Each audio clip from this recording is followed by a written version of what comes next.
I'm becoming a VR filmmaker. We're experimenting with cinematic language in VR. I'm shooting what is an improvise or a makeshift gambling scene, like in all those card movies. Because if we're gonna do like a spy movie, this is something that we'd probably do, or some version of this. We're gonna be experimenting to see if like jumping back and forth between coverage works. I've seen it work before, but can I build tension with it? Imagine that this is production designed. Imagine that we're costume designed. We're just learning doing the bare basics. And I will post on my YouTube the final product, and then you can check it out. Standard coverage works. I was a little worried that a 45 OTS to 45 OTS wouldn't be a stark enough difference in VR, but it is. It's enough of a jump that the brain can kind of cut them together. The caveat, though, is that you have to be a lot more concerned about making sure everyone's positions are in the same place. Because if, for instance, I was looking at my character and my hand was up here and all of a sudden I cut and my hand is over here or something has moved, then that becomes a lot easier to notice. You can't hide it as much. I also think in terms of performance, like, yeah, you can cut around performance, but it feels even more heavy-handed than in 2D cinema. Like, so it's probably better to rehearse with your actors and get the timing right. I think what this means is that acting is going to be a lot more like theater, and this is my theory. In VR, acting is a lot more like theater than it is in television. In television, you don't even have to memorize the lines sometimes because you can just do it line by line in standard coverage, and then you edit the performance. Now, it's very boring. I did play a lot with like sort of this jumping into the scene, which you do in 2D, but I think it kind of has a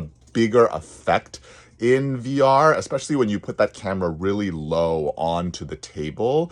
I love that feeling. The reveal in terms of the cards, that was a little harder. How close do you have to be for a close-up? Now, for the double fisheye, you've got about an 18-inch distance in front of the camera that is unusable. Like, it's unusable because the eyes are not meant to, like, you go cross-eyed. So a close-up is roughly about 18 inches away, maybe 12 you could get there. So with the gun, I thought that right. So right here, how well could you see the cards? I think I have to figure that out, right? Like if I'm gonna show a close-up, if you really want the audience to pay attention to a particular object, a particular clue, how do you do that without just punching in on a close-up? We're trying to figure that out. Pacing wise, you know, it was a test shoot, so I could finesse the pacing. When we put the cards down, I don't think the camera is high enough. I think actually tilting the camera down and up, I've been experimenting with this, tilting it down and up slightly when you're in the headset is a really good way to drive the focus. But I did really enjoy that on this shot here. I didn't notice this because, you know, we're learning as a VR filmmaker the things you have to pay attention to. You can see my gun on the other side. I was in the headset and I was like, oh, look, mine's there, which could be a really cool Easter egg if you were rewatching it again.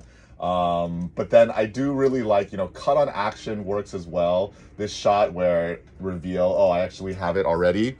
All that stuff works. So how does this compare to, say, on a technical level, a card scene like Casino Royale?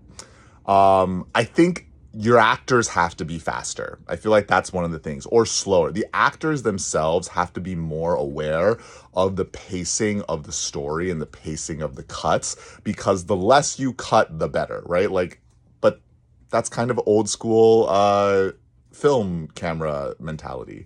So overall, check it out on my YouTube. Tell me what you think, and I'll be posting more because this is the journey that I'm on. If you're out there in the world, especially if you're in the San Fernando Valley and you want to get into VR filmmaking, especially as actors, like I really need actors. Like right now, it's the biggest thing. I just really need actors. If you have any skills as an actor, tap dance, rollerblade, singing, that would be great. I want to just kind of see what are the ways in which you can tell stories in VR that are more interesting. This is the camera, by the way. It's very small, so, you know, it fits in a lot of cool places. That's it. Bye.